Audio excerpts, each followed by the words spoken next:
12 को। हाँ 12 अप्रैल। डॉक्टर साहब अपना नाम बताइए। बीना सिंह। तो ये बताइए डॉक्टर साहब, आजकल जो वैक्सीन आप लगाए, कौन सी वैक्सीन लगाए? कोविशील्ड लगाए। तो दिन भर में करीब कितनी वैक्सीन लगा देते होंगे आप? दिन भर में लमसम 100 हो जाती है। 100 हो जाती है। तो ये जो सरकार ने अपनी जो वैक्सीन की जो सुविधा दी है, तो ये पूरी तरीके से मुफ्त है? हाँ पूरी तरह से मुफ्त है और फायदेमंद भी है। अच्छा, तो इसमें एंटीबॉडीज लगभग कितने दिन बाद शुरू हो जाती है बननी? 24 आवर्स में। और बचाव कितने दिन तक रहता है इससे? बचाव तो रहेगा, ये एक वैक्सीन ये आपके लिए, ये आपकी सुरक्षा करने के लिए है। इसका कोई वो नहीं है कि इसका कोई साइड इफेक्ट हो या कोई दिक्कत हो, कुछ नहीं। जैसे टिकपैक लगता है हर 6 महीने पे, उसी तरीके से ये भी उसी तरीके का है। ये कोरोना की बीमारी की रोकथाम करेगा और 2 डोजें इसकी होती हैं। अच्छा, गांव वालों में वैक्सीन के प्रति जागरूकता है या आप लोग को थोड़ा सा उनको समझाने के लिए मेहनत करनी पड़े? मेहनत करनी पड़ती है थोड़ी। क्योंकि गांव वाले ये सोचते हैं जब मुझे कोरोना हुआ नहीं तो मैं वैक्सीन क्यों लगवाऊं, इसके बारे में उनको जानकारी नहीं होती है। पर हमारे यहाँ जो आशा बुए हैं, एनएमए हैं या और कर्मचारी हैं हमारे यहाँ, सारे लोग मिलकर के उस चीज को प्रचार के लिए जागरूक करते हैं लोगों को और लगवाते हैं। आपका क्या नाम है? शैल कुमारी। शैल कुमारी जी, ये बताइए कि आप डॉक्टर साहब को असिस्ट करते हैं, है ना? आप उनकी सहायक हैं।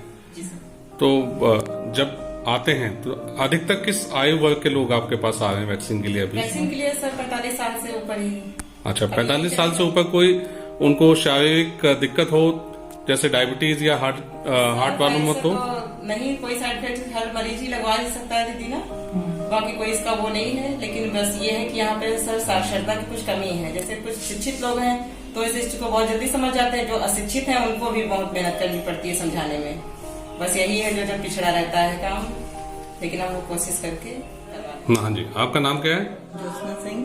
अभी आपने जो वैक्सीन लगवाई है वो कौन सी लगवाई है? कोविशील्ड। तो वैक्सीन के बाद जो उसके साइड इफेक्ट्स हैं, यानी जो वैक्सीन लगवाने के बाद जो संभावित आपको परेशानी हो सकती है, उसके बारे में आपको बताया गया? जी हाँ। और कितनी देर आपको रुकने के लिए कहा गया है? Half an hour. वैक्सीन लगवाते वक्त आपको कोई दिक्कत हुई? नहीं, कोई दिक्कत नहीं। वैक्सीन लगवाने के प्रोसेस में कोई दिक्कत? नहीं, कोई दिक्कत नहीं। फॉर्म वॉर्म भरने में कुछ? नहीं, इसमें ही सब कुछ बढ़िया। तो आप बाकी पेशेंट्स को क्या कहना चाहेंगी? आए और लगाए। आपका नाम क्या है? आरपी शर्मा। तो शर्मा जी, ये बताइए कि आप इस सामुदायिक स्वास्थ्य केंद्र में कब से हैं? मुझे लगभग 12 साल हो गए हैं। अच्छा, और मैं देख रहा हूँ स्वास्थ्य केंद्र जो है ये काफी साफ सुथरा और बड़ा वेल मेंटेन है। अमूमन सरकारी स्वास्थ्य केंद्र इतने बढ़िया हालत में दिखाई नहीं देते हैं, तो इसके पीछे कोई कारण या ये ऐसा ही था हमेशा से? नहीं, हमेशा से तो नहीं था। स्थिति बहुत खराब थी जब मैं आया यहाँ पे जुगौर पीएचसी पे, तो बहुत खराब स्थिति थी। गांव वाले आते थे यहाँ पे, लैट्रिन क्या करते थे, बहुत खराब स्थिति थी। लेकिन इंटरेस्ट लेने की बात हुई तो कुछ MOIC हमारे अच्छे आए, उनकी वजह से पर अधिकारियों ने भी सुना, सहयोग किया। उसके बाद धीरे धीरे डेवलप किया हम लोगों ने। तो यहाँ जो भी एम्प्लॉइज हैं उनकी इच्छा शक्ति की वजह से इतना अच्छा डेवलप हो पाया। तो यहाँ पे कौन कौन सी सुविधाएं उपलब्ध हैं? यहाँ पे प्राथमिक सभी सुविधाएं उपलब्ध हैं। जैसे यहाँ पे नॉर्मल डिलीवरीज होती हैं, ऑपरेट नहीं हो पाता है, यहाँ OT नहीं है। यहाँ पे छोटी जांचें होती हैं, जैसे मलेरिया की हो गई, आपकी TB की हो गई, इस तरह से जो छोटी जांचें हैं, ब्लड शुगर की हो गई, वो हो जाती है। क्योंकि यहाँ पे लैब टेक्नीशियन नहीं है, यहाँ पे एक लैब असिस्टेंट है पोस्टेड, लेकिन इन दिनों वो कहीं अटैच है, संबद्ध करा लिया है अपने आप को, तो अभी जांचें फिलहाल बंद है। तो ये बताइए, कोविशील्ड जो लग रही है, कोवैक्सीन जो कोविड की वैक्सीन लग रही है, ये कब से लगनी शुरू हुई है? कोविशील्ड का ये हमारा 5वां राउंड है। अभी मंडे और थर्सडे और फ्राइडे 3 दिन कोविशील्ड लगती है, क्योंकि एनम भी हमारे यहाँ लगाती हैं।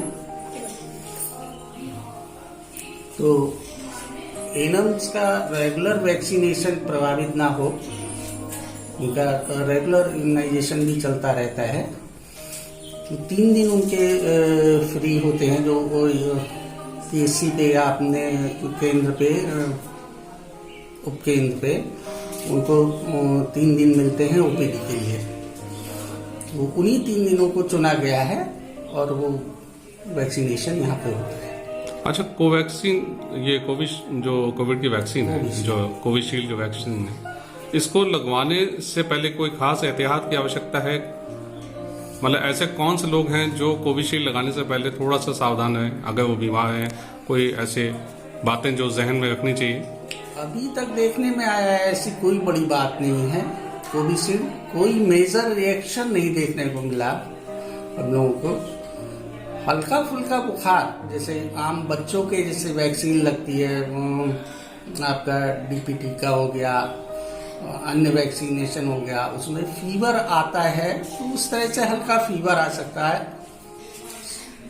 जरूरी नहीं आपको कि फीवर आए, फीवर आ सकता है। मेजर कोई अभी इफेक्ट नहीं देखेगा इस वैक्सीन पे। तो यहाँ पे जो बहुत सुरक्षित है। जो भी व्यक्ति यहाँ पे कोविशील्ड वैक्सीन लगवाने आता है, तो उसका लगवाने से पहले की औपचारिकताएं क्या हैं?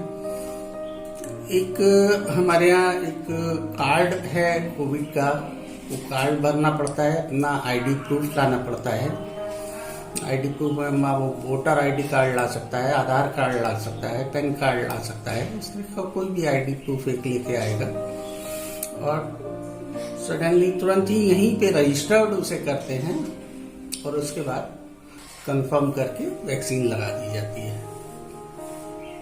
चलिए, बहुत बहुत शुक्रिया आपका। आपके पीएचसी केंद्र का एक बार पूरा पता बता दें, क्या है? प्राथमिक स्वास्थ्य केंद्र जुकौर, लखनऊ, इसका ये पूरा पता है। और ये एडिशनल पीएचसी है सामुदायिक स्वास्थ्य केंद्र चिन्हट जो मल्लौर में है, उसकी 2 एडिशनल पीएचसियां हैं।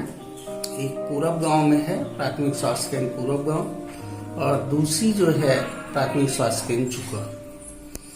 इस समय आप जुकौर में हैं। जुकौर की कुल कितनी आबादी को कैटर करता है? जुकौर की एक एडिशनल पीएचसी एवं 50,000 आबादी कवर करती है, जिसके अंतर्गत करीब 10 सब सेंटर आते हैं। उन सब सेंटर्स पे एनम होती हैं और हमारे बेसिक हेल्थ वर्कर रहते हैं। चलिए, आप लोग को बहुत बहुत शुभकामनाएं कोविशील्ड इतनी सफलतापूर्वक लगाने के लिए। बहुत बहुत शुक्रिया। धन्यवाद।